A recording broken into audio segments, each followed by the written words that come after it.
Right, members, we're going on to 10 to 6 now, and we have 8 motions to go through. Unfortunately, we will have to come back tomorrow. But for now, and just to try and get things through better, to get through it better tomorrow, I'm going to take the responses to motions now, first on page 275 to 316. So any comments or questions on those responses? Paul? Mayor, and if I can just find where I'm at, it's 2.5 on the play provision motion, and it's a response that came back from the ERA Minister, and he points to the fact that the Education Minister may also have a role to play in the ask that we made through our motion. So are we minded to also send the same correspondence to the Education Minister that we did to the Minister for Communities and the ERA Minister? And again, to reiterate, it's not about party politics, but the ERA Minister did point to the Denny Minister. Is that a proposal you're making? Could I have a seconder for that, Paul? You second that, Sean? Okay, everybody okay with that? Yeah. Any other comments or questions on the responses? Shauna? Thank you, Mayor. I just want to express my disappointment in the response from DFI Minister regarding the road safety signage. I think it falls way short of what we would have expected. And also to highlight that I have requested recently too that they reinstate the line in the cycle path along Northland Road, the branch road.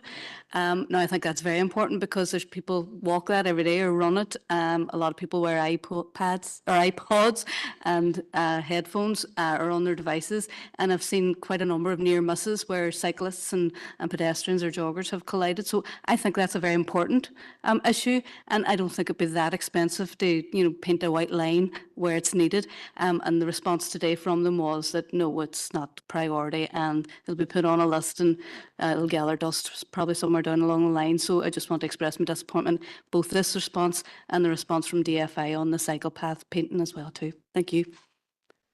Okay, thank you. Any other comments, questions? No. Now, sorry, Martin or Martin.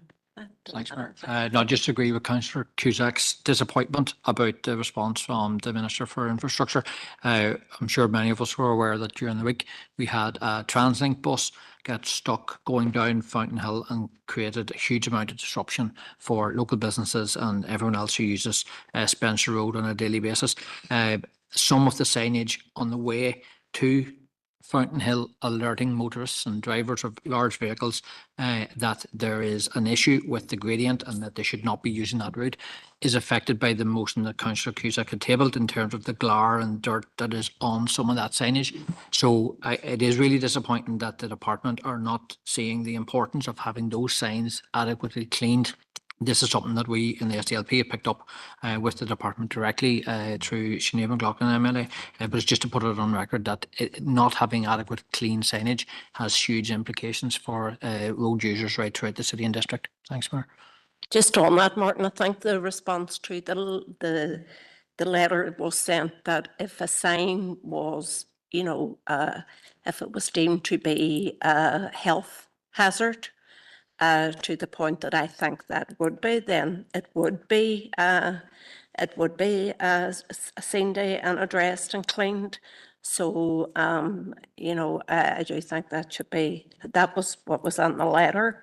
So hopefully that will be taken on board as soon as they're made aware of it, which I'm sure they are at this stage. Catherine. Thank you, Mayor. And just on the response from the Department of Education about the Bunschools that we had written to you about the provision needed, and just wanted to thank Paul Given, the Minister for Education, for coming to visit Bunschool Colmkill there last month, the start of this month. The kids who met him were delighted, to be fair, and they went up the Indy Stormont that week as well, and they had a great time. And it's just good to see that there's been progression with the 3 schools so far within Derry, and just hope that keeps going. Thank you. Okay, any other comments or questions? No. Sorry, Grace. Just to come in on the back of what Catherine McDade's just said there regarding the Gaelscoileanna, there was a report that was brought out. Well, it's actually, there's wee parts of it that are being amended at the minute from Corlin and Gaelscoileachta, which they actually launched here in the Guildhall a couple of weeks ago. And the condition of a lot of the Gaelscoileanna is unbelievable. So I welcome the continued communication that's happening at the minute between the Department of Education and the Gaelscoileanna, and hoping in the next few years that we see real movement here for these kids. Well, folks, it's 5 to 6 now, and I do have another meeting at 6:30, reception. So I'm going to call this meeting to halt tonight. I was going to try and get the first motion over, but the mover is gone home, I think. So we'll just leave it all to tomorrow. So we'll see you back here 2 o'clock tomorrow. Thank you.